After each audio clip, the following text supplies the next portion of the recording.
welcome back to the Rake. We have a really fun pod today because we have two special guests.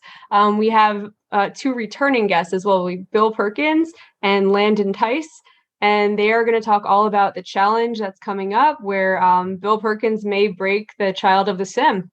How's it going, you guys? Going well. Doing well, yeah. So Bill, you are currently in the Texas tundra, but you had backup generator and you were well prepared. Do you want to talk about what it's been like? Yeah, I was actually on my way to St. Thomas, just a planned trip with my daughter. My youngest daughter actually stayed behind. And then we had this, anomalous weather event where, gas froze off. We lost gas production about 20 BCF a day at peak. We don't know exactly the number because you just have to estimate. And you have power plants freezing, a nuke plant trip off, and basically people without power when they needed it most. I fortunately have backup power at my house. I have Tesla batteries, and I also have a backup generator and backup water filtration and backup this. I'm just one of those guys, right? I got to a point in my life where I'm fortunate enough that I can start eliminating these small variables that can cause a lot of problems. So my house became a camp for other people who didn't. I was just like, hey, go over, whatever you need, go over. And, it's thought out. Texas is thought out and the power is coming back. But, the system, when systems break or they become very unstable, people get hurt. Unfortunately, there were some deaths due to hypothermia. And unfortunately, there's also a lot of property damage from busted pipes and things freezing that shouldn't freeze because they didn't have power, et cetera. So I wanted to ask you, because I know you made, I think, your fortune in natural gas. Is that right? Yes. And so you have probably a unique insight into the industry and being a Texan living there. I guess I wanted to lead off with what kind of regulation could have prevented this from happening? Well, I think I'm an anti-reg guy, but when you have a reliability council, right, like ERCOT, and they're creating market incentives, et cetera, right? One of the incentives they could have had in the pricing mechanism was to winterize your equipment, right? That could have been a requirement, right? If you're going to sell us capacity and you're going to get this rake and you're going to get this guaranteed monopoly charge on your citizens, right? That's what utilities are. They're regulated monopolies. Then you are responsible to make sure that you have ensured and done your best practices so that these generators don't freeze, your supply lines don't freeze, et cetera. So that would just go downhill when they buy firm contracts from these producers. Like, are your wells winterized, right? A lot of them in Texas, why are we going to winterize? It's going to cost me $50,000, $250,000. When is it going to freeze down here? And if it freezes, maybe it's a couple of days. I'll buy the replacement gas on the open market. Yada yada yada, right? And one of the failures of that is they use the wrong price inputs when the event happens, right? So if gas is $4 but we all freeze and you freeze off in Texas, it's not going to be $4 that day. It's going to be like $325, which it traded. And Oklahoma Gas Transmission traded $1,000. And power prices aren't going to be $35 a megawatt. They're going to be $9,000 a megawatt, right? And so they just economically, just on the company side, they mispriced, the event, right? Otherwise, $250,000 seems like a bargain relative to what happened, right? And from the regulator side, who with their sole job is reliability, right? Their job is not the economics or what it costs or whatever, blah, blah, blah. Their job is their number one priority. Actually, economics is part of their job, but their number one job is reliability. Nobody dies from the power going out, right? And that's exactly what happened in this case. And so they did not adequately put in the incentives or rules for people to winterize their production and their facilities, right? That doesn't happen in the Northeast, right? It's freezing all the time. It's freezing in Canada. You don't see the gas fields going down and power plants going out, whatever, because they're sufficiently winterized. And they're not here in Texas because of the low frequency of the event and the cost benefit analysis they've done. Lo and behold, we have wilder weather patterns. We have these breaks. If this happens, it's catastrophic. And so I think they were very myopic and not thinking about, yes, it happens infrequently, but when it happens, it's really bad, right? It's Right. going to be very, very, very, very bad. And so, there'll be a lot of grandstanding and politicizing and blah, blah, blah. But the bottom line is like, hey guys, you guys mispriced this option. You mispriced the value of when the event happens and how bad it can be. And therefore we need to ensure that a significant portion of this grid is winterized so we don't have these outcomes. It makes a lot of sense. So I'll do a little segue into poker because speaking of mispricing, you guys had to put a value on this match, right? And you had to figure out how many big blinds per 100 Bill was going to get spotted. I think a lot of people are wondering exactly how you came up with the number and how each of you are feeling about it right now. And I want to start with Landon. How exactly did this come about where you're spotting? And tell a little bit about the challenge yourself if you'd like to. Yeah, sure. Yeah, I kind of just said some things and things sort of happened and I didn't really see the market too well because apparently I got my ears ripped off about how Bill actually offered Doug 9 bigs or 9.7. So now here we are with 9 where all I had to do is, and I'm on Twitter all the time. So like the fact that I didn't even see it was pretty unreal in the first place. And my negotiation skills aren't really that great as clearly seen. But here we are. I sort of seemed like I thought like that was probably a decent enough number. Like I haven't played heads up by any means in the sense of like a Doug career of playing many years of being like a heads up, no limit end boss at all. But like I've definitely been like battling in heads up and definitely sort of trying to learn the format. And I sort of just stumbled upon a number which was kind of in the middle of like what he said of like 13 and what I said of kind of 5, which obviously isn't really like, it's basically like the stone middle. But then again, like I definitely got out negotiated and didn't really defend myself very well in that case, but here we are. You're in there with a master, young one. You gotta take this lesson and learn your negotiation skills, and it takes some lumps coming up in the negotiation game for sure. I actually, speaking of always being on Twitter, we had an exchange that I thought was really funny where you enjoyed, I think it was Ryan Fee dropping the T.Y. Deaneggs Lambo. Yeah. And I asked you if you were familiar with T.Y. Perky. I had to go back and look this up. But originally there was a heads up match between Alec Torelli and Perky Schmirky Lerner. And Alec won $150,000 and he bought a BMW with the license plate T.Y. Perky. This happened in 2007 when you would have been 7 or 8 years old. Yeah. So you have an excuse for not being familiar with it. I was in second grade for sure. Okay. So what I wanted to ask you is, since T.Y. Perky is already taken, when you win this challenge and get your driver's license, what license plate are you going to get? That's a great question. I'll have to talk with the team on that one. I have no idea. Well, I still might not even have a license. Yeah. I mean, these stakes are pretty big. I mean, he might be putting it on his doormat, like, thank you, Perky, for the home. You know what I mean? Like, you know? I was going to say, though, spotting 9 big blinds, he might just be putting on a Schwinn bicycle. Yeah. Who knows? I mean, well, Schwinn is top of the line. If he loses this challenge, he's getting a fixie.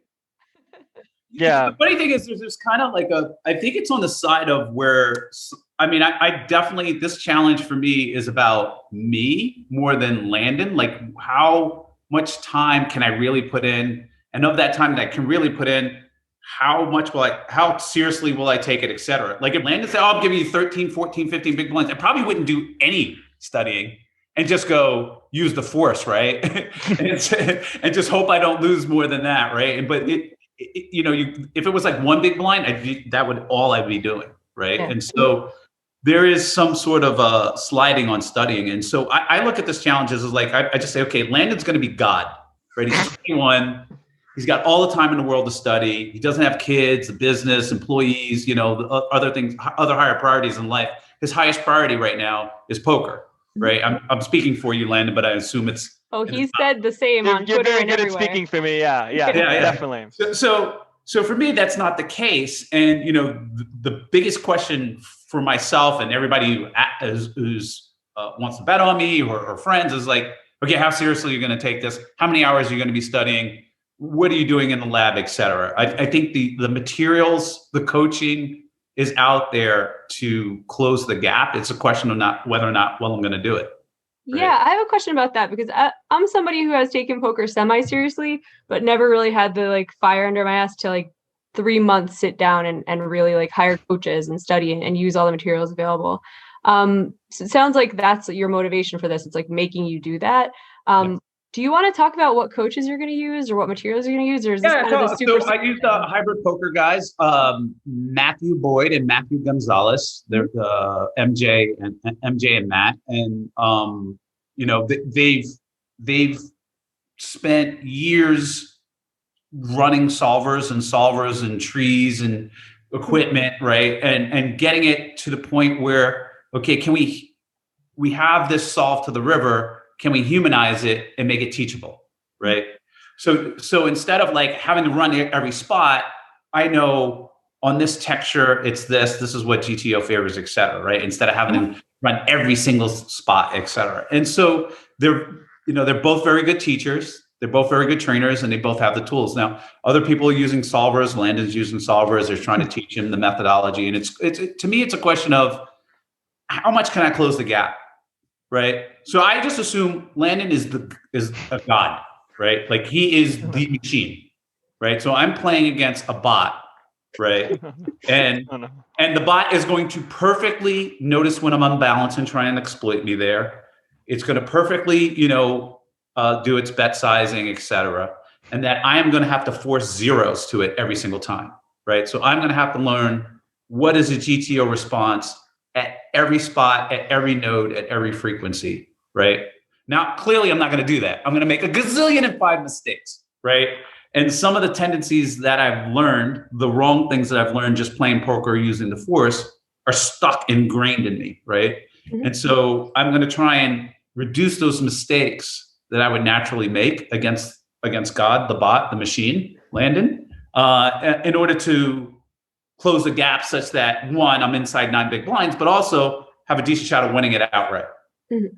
Right. Landon, what do you think of Bill's strategy to flatter you incessantly so that you study less ahead of this challenge? I'm trying to find this bot that he's talking about. So if I can find this bot, then I guess I'm in business. But yeah, I think for both of us, it's kind of the difference of like, for him, it's about himself. And for me, it's about myself in the sense of like, I'm just going to spend all of my time caring about the stuff that I can control, in the sense of playing a lot, studying a bunch, and like working with like the right people, which I guess kind of want to remain like anonymous until like maybe like the Doug like fanfare parade victory of like naming all the people on the squad.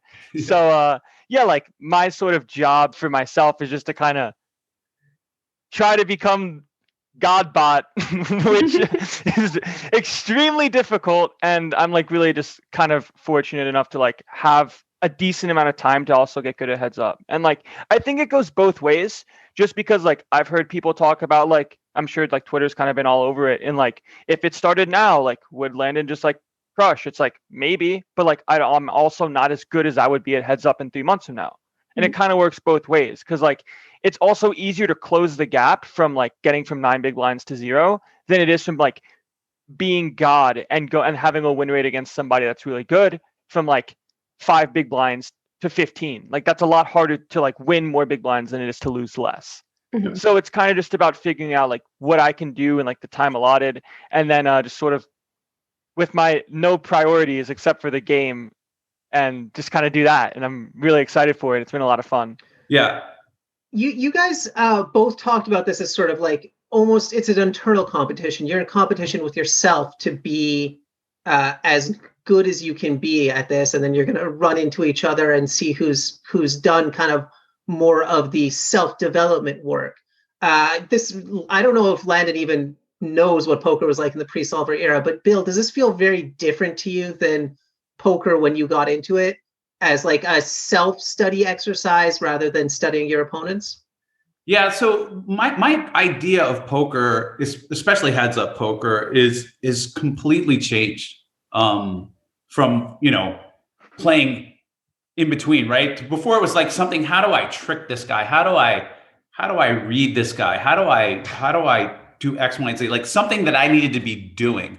And now my idea of poker is something that happens to you, right? You're almost agnostic with most of your decisions, right? You're in theory, right?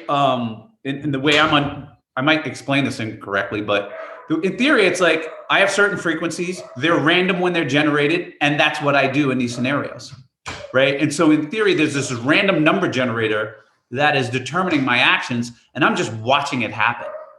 I'm almost agnostic to what's going on, right? Now there's a meta game going on, and I have to learn like, well, if Landon's overfolding here, then I need to be betting more and that type of thing that's going on. But that's another just GTO adjustment, right? To make, and it's just sort of random. And so that concept and having that sink into my soul, right? As opposed to like, I'm just going to do this and put maximum pressure on them, or I'm just going to do Y or try and be tricky guy or whatever, as opposed to, hey, I am just controlling this random number generator of actions that I'm going to take, is really different from what I have learned prior via osmosis or playing or talking to people. Do you find it less joyous? The description to me sounds so like detached and almost like, I don't know. For me, it sounds not fun anymore. Yes and no, because there's a lot of things like, oh, I'm just always folding this to a 3-bet. Like it's like I can't goof off. I'm not supposed to be doing this.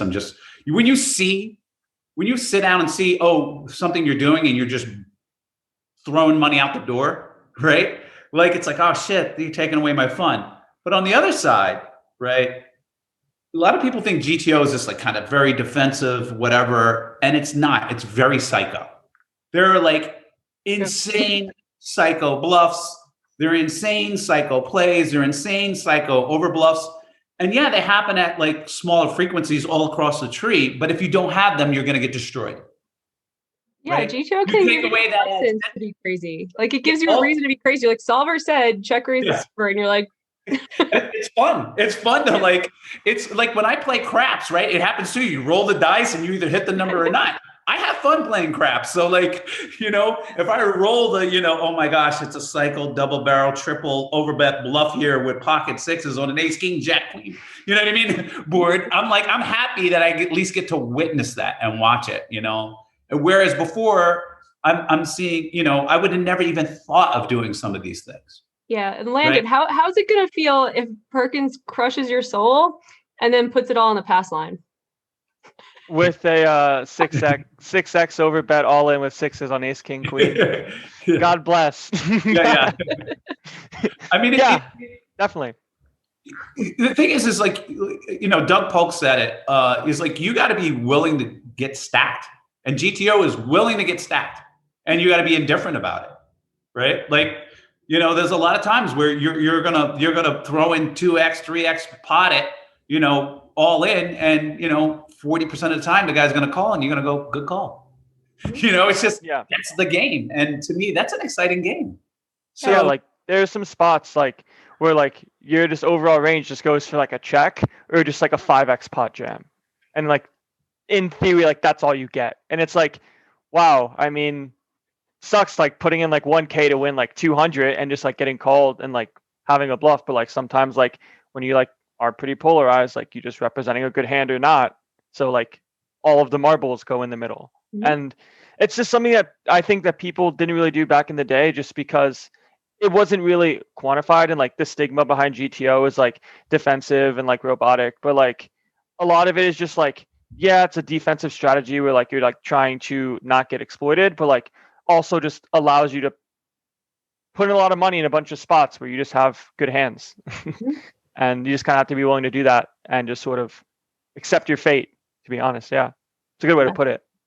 Yeah. So you have a lot of these little micro edge spots. Like if you think about a blackjack game, right? What's a casino's edge? 0.6%, right? So if you take that away, this cycle away, you're eventually just going to get owned, right? You're going to be too passive, et cetera. So I mean, it's just, the game is almost infinite, right? Like we try and limit it as humans, right? Like there's all these opening sizes, right? And you try and like limit it to like, okay, I can't do 16 opening sizes or whatever, right? 32, 150. I got to limit it to X, right? And then I got X 3-bet spots and I have X 4-bet spots, right? And then that changes all your decisions down tree, and there's just a lot to learn. And so that's very exciting for me.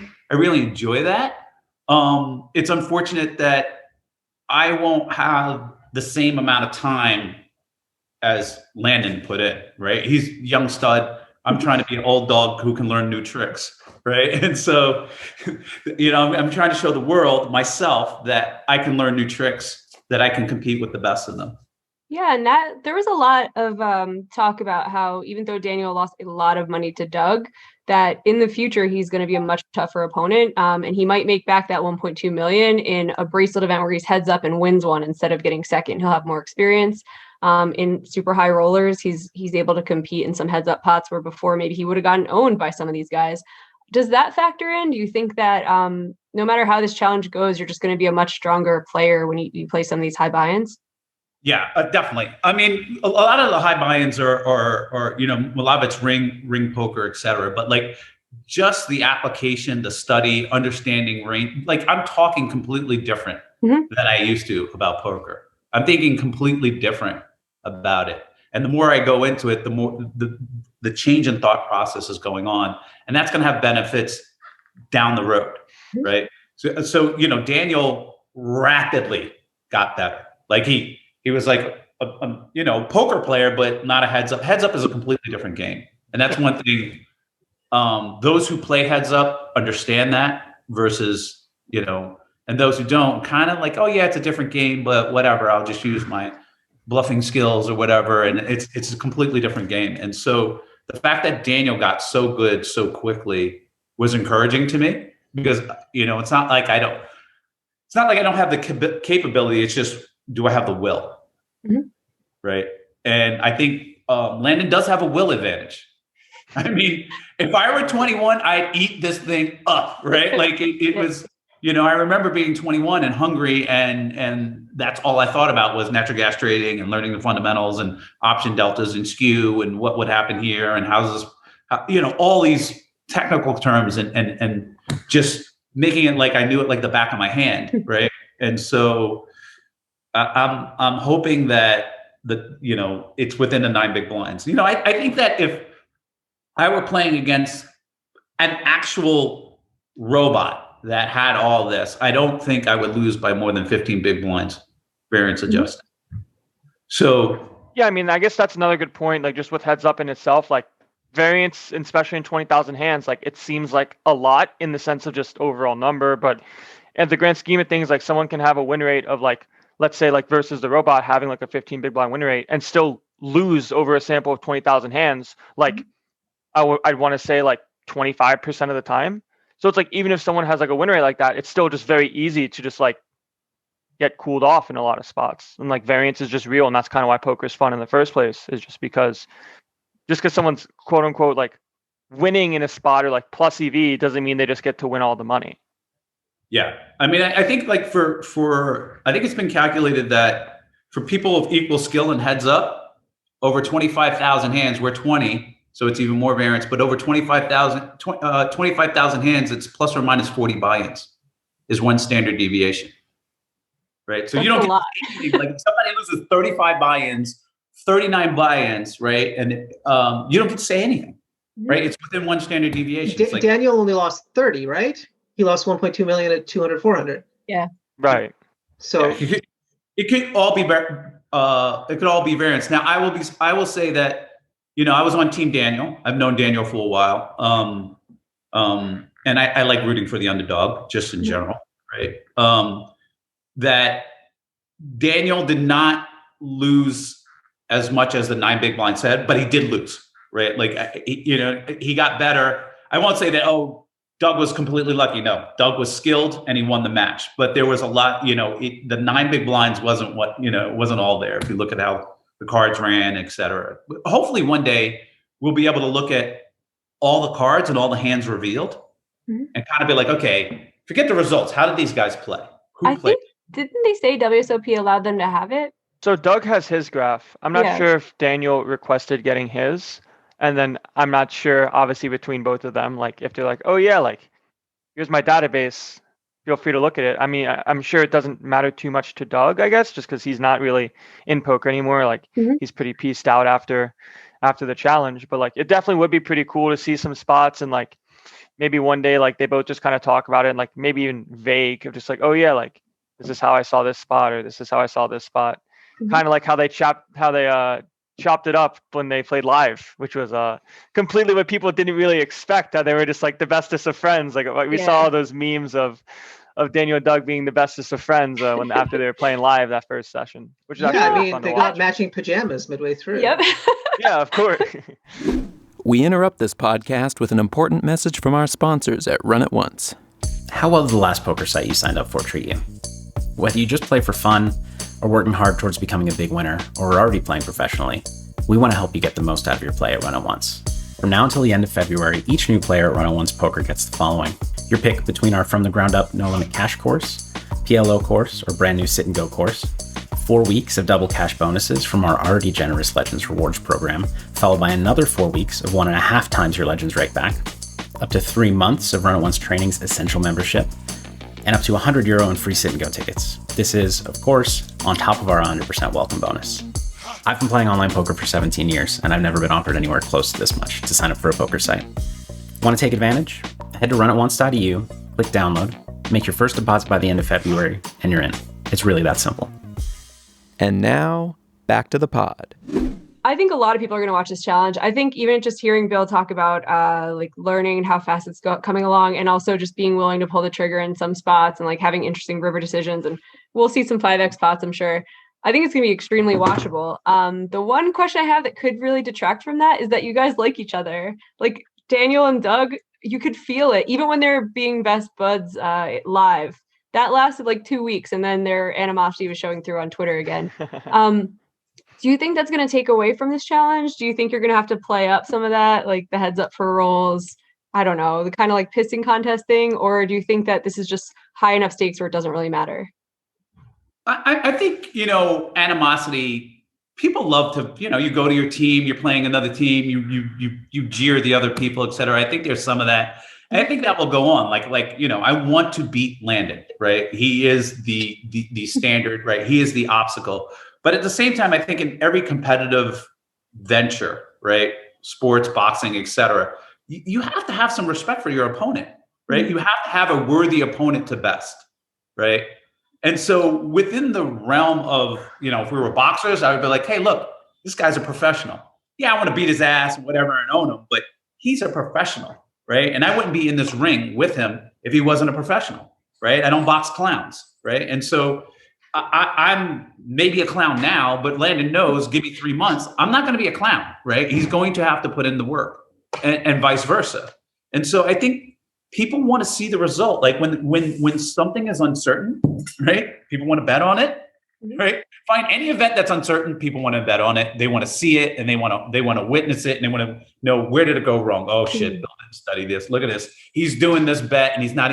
GTO has 0 of those, right, in this spot. And he's doing this, or et cetera.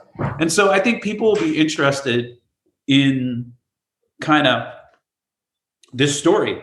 Is Landon just going to be so good because he's obviously absorbing a lot of information quickly? He's younger. He has that area of his brain where he's ready to grow. He's got the time, et cetera. Or will the old dog get good enough to, knock Landon out? Yeah, and maybe what we really need, though, is to find out some of the side bets, because neither of you guys is a villain. Sorry. Like, you can try, but you're not hateable. I think if you get some big money on either side from people that hate each other, it could also, you could have that storyline where it's like people are rooting for, one, like, let's take Ryan Fee, for instance. He gets a license plate that says TYD next. Like, if you have some of that money, bet on either side, that could be part of the storyline too, I think. When I first got rich, I bought a Lamborghini and some other things, and I had to get rid of it because I felt like such a douche having the car. But I would even feel more douchier having TYD negs on as a license plate. Like, that has got to be, it's funny, but then I would have to get rid of it right away because it's just like, it just screams douchery. But on that note, what I think some of the animosity play is that I really want to crush Landon's backers. I don't want to crush Landon, but I want to crush his backers. I want to be like, how dumb of you to bet against me. I want to smash their souls. Do you know who they are, I Bill? want to bankrupt them. I want all their fucking Bitcoin. Wow. You know what I mean? All the coins. I want Bitcoin's up right now. Like, I really want all their Bitcoin. I'm like, if I lose, whatever. Here, Landon, here's some money. Go buy a car, whatever. Or a Razor scooter, but yeah. Those guys I want to crush. Those people who doubt me, I want to crush. You know? Do you know who they are? Is that information public? I don't want to put them on blast. I'm sure, this is a big stakes game, and I wouldn't expect Landon to have 100% of himself. I think that's people are putting like, "Whoa, you don't have." I'm like, this is irrational, right? That whole side conversation about is Landon have 100% of them for roles? He's putting up for roles for him relative, right? And so he is playing for roles, right? As a matter of fact, the opposite is true. I'm playing less for roles than he is, right? So let's not get it twisted there. But I do want to hurt his backers. There isn't even a tiny bit of you that wants to put them on blast. They're betting against you, Bill. I don't know who they are. I mean, if I knew who they are, I'd be like, yeah, I'm coming for you. But I know that they're people who they're out there and they're real. People who directly message me, like they wanted to bet against me on the Sounds Like Crossbook. Tom Marchese is one of them. I forget who else. And I said, I'm not going to take a crossbook yet because I have enough chaos in my life that has priorities that I don't want to make another big bet and be like, oh shit, my kid, the thing, the graduation, whatever. And then I didn't put in the time, right? I said, trust me, a week before, I'm going to, I will open up shop for all bets. The market's open. The market will be open. The Bitcoin is open. Yeah, but I want to make sure that I don't want to get ahead of myself and put a bet on and not be realistic about how many things interfere with how many other priorities I have. Right? Yeah, and that leads into my next question. Landon, so on Valentine's Day, you said, another Valentine's Day with the one I love, poker. Imagine having a significant other, and you have the LOL face. So Bill talks a lot about the things in his life, his family, his business, other things. I'm sure there's a lot of time that is taken up by other things. You talk about poker pretty much 100% of the time. We've tried to get you to join Mafia. You'll play a game for like 10 minutes, then you're like back to poker. Do you want to talk a little bit about that? Do you feel like you're missing out at all? Or is this something that you're going to put off until the challenge is over and then worry about girls or social life or whatever? For me, I mean, I've just been really sort of just in love with the process of getting better and just putting in a lot of time and hours and energy to where like it actually kind of got to an extent, especially early, like the first, obviously it's early now, but like the first couple weeks where like I was playing a lot and like some might say, like myself included, like too much. Where like I was putting a lot of stress on myself, like, oh, like I only have 4 months to learn this, that, the other. And it's a lot tougher on like my mental state to try to be able to do that. Cause I'm like, obviously I'm not going to master heads up in 4 months. I'm not going to master heads up in 4 years.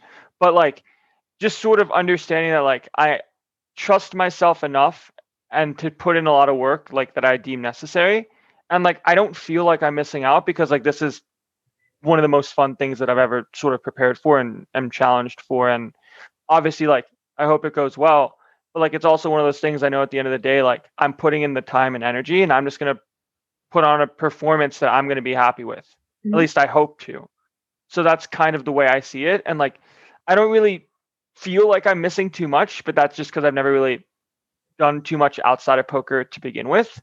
And maybe at some point it'll be something that like I'll be interested in. But like right now, like, I just really enjoy it. So like, it makes me happy to talk about poker and to play a lot and to stream sometimes and feels good. So I'm doing can't what complain you at love all. is the dream. And so right now you're doing what you love, right? And you'll expand discover other things later. But yeah, we wanted to plug Die with Zero on this too. Yeah. So I was going to ask you exactly that though. Like by your Die with Zero timeline, how do you feel about Landon's decision to go really hard at this, take really big financial risk, and kind of take a little bit of a social risk by putting that on the back burner for a little bit? Like, what would you say based on your books? Well, definitely, taking the risk. I'm a big proponent of, I think Landon has very little to lose, right? He's so young. He can, go get a job as a waiter, and after you beat him, right? He can go do that. Yeah, if he beats me. But even after I beat him, he can go get a waiter job and he'll be fine, right? He has a lot of leverage up, right, on this play, and I think that's a great shot for him to take.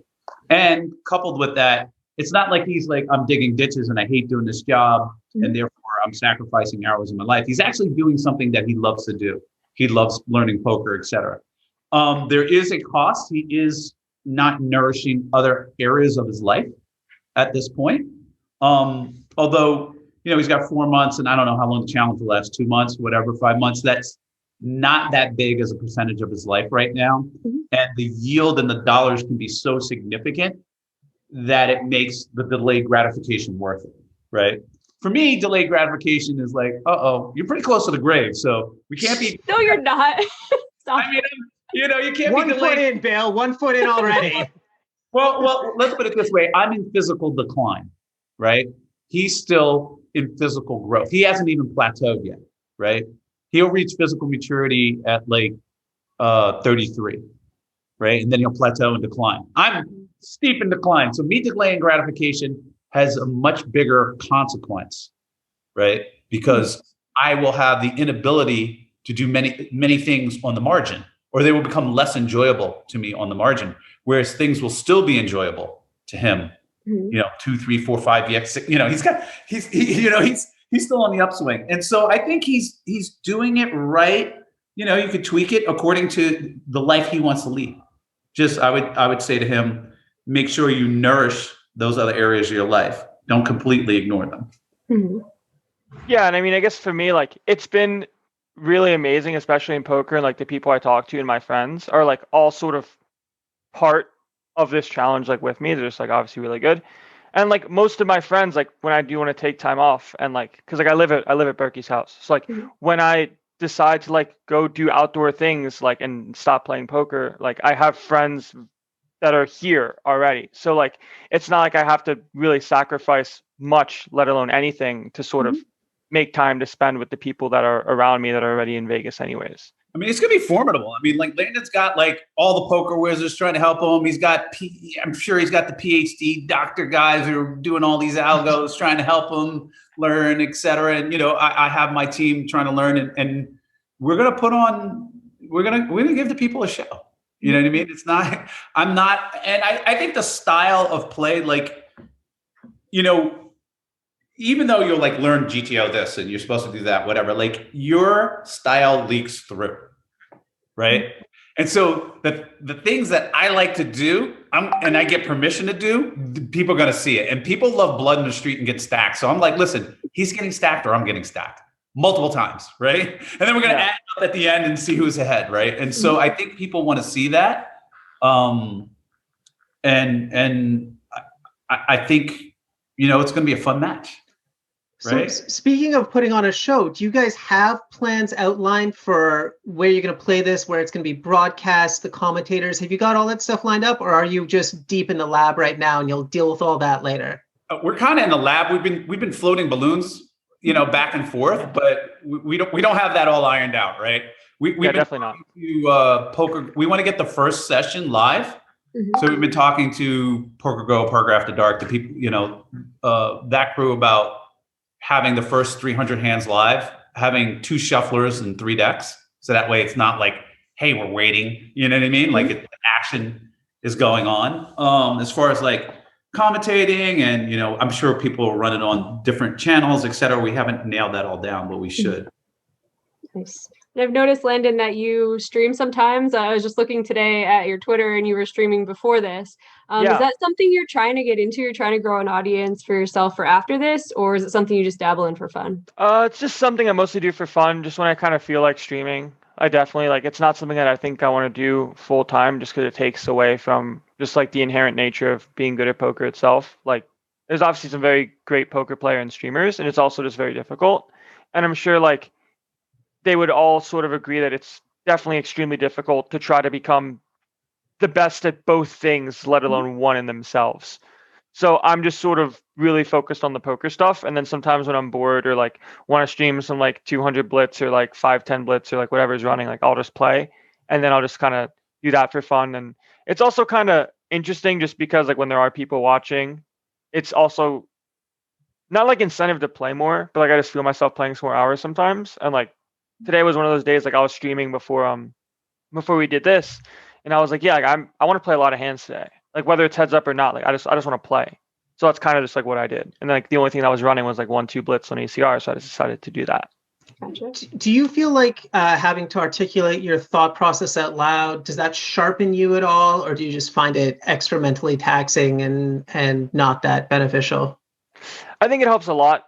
I think it helps for a couple different reasons, and I think the most important one would be like actively trying to understand the idea of why I think something makes sense is pretty important, because it's pretty easy to just like react to certain things that happen versus anticipate, where it's like, okay, like if the river is this card or like a flush card or a straight card or like a board pair, like how am I supposed to react versus like seeing the card and then thinking about it. So it's something that, like I just sort of like sharpen my own thought process of thinking in that way, and it helps me a lot and also kind of keeps me accountable too, to where it's like, oh, like I think I might want to call here, but what makes sense in the sense of like finding appropriate bluffs, finding appropriate value hands, and doing all that sort of stuff helps me a lot.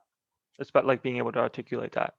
Can we look forward to either of you guys possibly planning an hour or two here and there where you're streaming your own heads up match? Like, is there any talks in the works where like maybe you each give up an hour a week or something of information by streaming on Twitch and commentating on yourselves? Well, I think yeah, I think I'm kind of speaking for myself here, but like yeah, like if he's down to like stream for an hour, like or like we do like I know like, when he played Phil in PLO for a little bit, like they were both on a call, and like that was pretty entertaining to watch. So like I think that'd be pretty entertaining as well if you just kind of like had whole cards on both sides and sort of chopping it up. I think also like for Landon especially, I think it's valuable to have that entertainment aspect of it. I think he's, you know, outside from the match, win or lose, there's going to be a lot of entertainment value that we can provide to people, and some of that value will come back to the entertainers. You know, not so much for me. Like, what am I going to do with it? You know what I mean? But Landon, I think he has a very bright future in the poker world and probably poker entertainment world as well. And I think this match can help. So I definitely want to help him do that by streaming, you know, and chatting. You know, if we can't be face to face, but we can have an open line and like talk shit and, you know what I mean, like try and throw each other a game and have the delay on, right, for people to really be entertained. You know, Sounds awesome. I think it'd be great. It's just a matter of just getting it all put together. Bill, who's your trash talk coach? I'll do it. I gotta get way back to Jersey City, you know. Like I gotta get some of my friends from Jersey City come back. I need some trash talking. You seem too nice. You seem like you need to get in the lab with that a little bit. I need to go bring back the Jersey City back. You know, it's still in there, right? It's still in there. You can take the boy out of Jersey City, but you can't take Jersey City out of the. We just got to dig deep. Yeah, I actually have a question related to trash talk, but it was Landon was the recipient of it. You had talked on Berkey's pod recently, a Solve for Why pod, about the tweet that Jared Jaffe wrote about you, which like I tend to think Jared's pretty funny, but that tweet seemed a little more mean-spirited. And your reaction to it was at first you didn't think it was about you because it was like too mean, and you were like, why would someone be mean to me? I'm just out here in the streets playing poker. I was like, damn, this is pretty mean. Yeah, but definitely. Then your second response to it was just that you like didn't really care. You were just like, well, I'm doing my own thing. If that's how he feels, it's how he feels. So as you're 21, but I would like to get some advice on how not to care about stuff like that, because I feel like that takes up a lot of my time when people are like pretty nasty to me on Twitter. Yeah, I mean, for me, like, and it's something not that obviously took me a long time to get over, but just having a lot of talks with a lot of friends of mine, just kind of realizing that like the people that are going to matter in my life are the people that I care about and the people that care about me. And that's kind of the only thing that I should really worry about, in the sense of just like my own like mental sanity. Like I'm sure like obviously I tweet a bunch of random stuff all the time and just like get a bunch of stuff. And I guess Matt sort of told me best, like the more that you become like a social figure in some ways, like naturally, like the more polarizing you become. And it's very hard to be like a universal, like people are always going to hate for whatever reason. And I'm sure Doug got that a lot. Matt gets that a lot. A bunch of people get a lot of it. So like, what kind of matters to me is the stuff that I can control. And that's kind of the people who I surround myself with, and responding to negativity or just sort of like removing it. Like I know when I stream sometimes like people like say some stuff and like it's just so easy to just like ignore it and like click like the block button and like the ban, and they're just gone. And it's like, oh, nice, everyone's happy again. Like the world is happy again. And like sure, the world's not like sunshine and rainbows, but like I can control like what's in my environment. So I just try to do that as best as I can. I'm sorry I'm being so mean to you, Jamie. Yeah. I didn't realize it was taking up so much of your time. I can't block Ben. It's like, that's the one thing. I was like, I block everyone else, but when Ben's just like super mean to me, I'm like, well, I have to see him once a week, so I have to put The up entire reason I got this job was to become unblockable. So I could just dig the knife into Jamie a little bit harder. I mean, there's a strategy. Also, some people are opportunists. Like if you like there's a legit strategy in the music industry to come out with a diss album of somebody popular, right? Like that's how you get popular, right?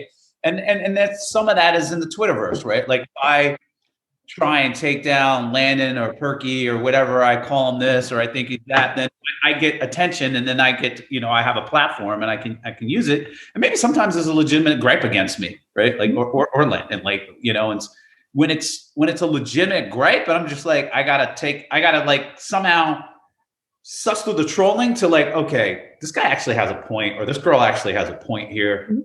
Let me either adjust my view or explain myself better or whatever, I'm going to get my 2 cents in here, my feelings on this on a serious note. I feel like when someone says something about you, there's kind of 2 options. Either for you to, if it's something upsetting about you, either it's true or it's false, right?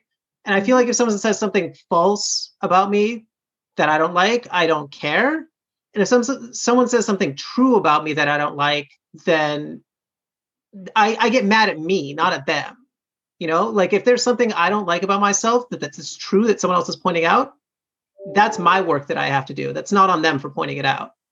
So I found that when people have something to say about you, it's a reflection of their perspective. It's not a reflection of the truth. But whether it's true or false, I think about it as my project. My development is my project. It's not. I don't know. It hurts me, but it hurts me because I realize I have work to do, not because I'm mad at them for saying something about me. So the ones that are untrue just don't hurt you. You just let it roll off. And I'm just like, look at this fucking idiot most of the time. Like if someone says something untrue about me, I'm like, wow, you must just not get it. Sorry. Yeah. I think there's a little bit more into it for me because, there's no universal truth meter on Twitter or out there in public, right? And as much as I say I don't give a shit what people think, and I practice trying not to give it, but I do care to a certain extent, right? Because I have a platform, there's information, messages I want to get out to people. And if somebody is spreading falsehoods or bullshit about me that impairs that, then I got a problem, right? And so, people are like, why do you engage? Why do you like, listen, I'll debate all ideas, just don't shame. And then, I have to, sometimes, a lot of times when I'm having these discussions with trolls, it's not for the troll trying to convince them fine. It's for other people watching, right? Who aren't commenting, don't want to jump in, but they're looking and they're watching, right? And then I have another message I want to get out. Let's say it's about, I don't know, let's pick something altruistic like Dave Thomas Foundation or adoption. I want those people to listen to me. I want to have an impact. And so it's a fine line, right? Because there's a personal aspect that you're talking about. Like, I don't care about these people, whatever, forget them, but I do care about the wider audience and the platform. I appreciate your perspective on that, Bill. It's different for me because I have nothing important to do or say ever. But it's good to hear your thoughts on that, because I think that's true that when people say stuff about you, it affects how other people think about you and not just how yourself thinks about you. And I'm just, too solipsistic to care. But I think we got to wrap here, guys. I appreciate you coming on the podcast. I know, Bill, you have to get back to your daughter's birthday party. I'm sure all the kids are missing you.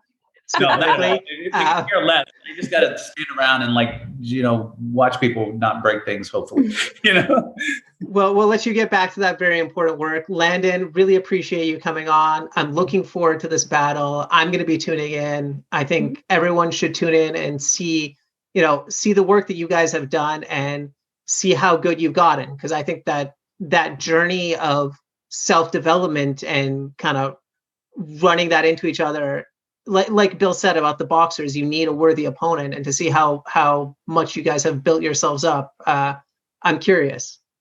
Yeah, I plan on giving him a very worthy opponent. I plan on letting his backers know that they underestimate me. That's a perfect promo. We're going to cut there with the boxing Yeah. clip. Thanks, guys.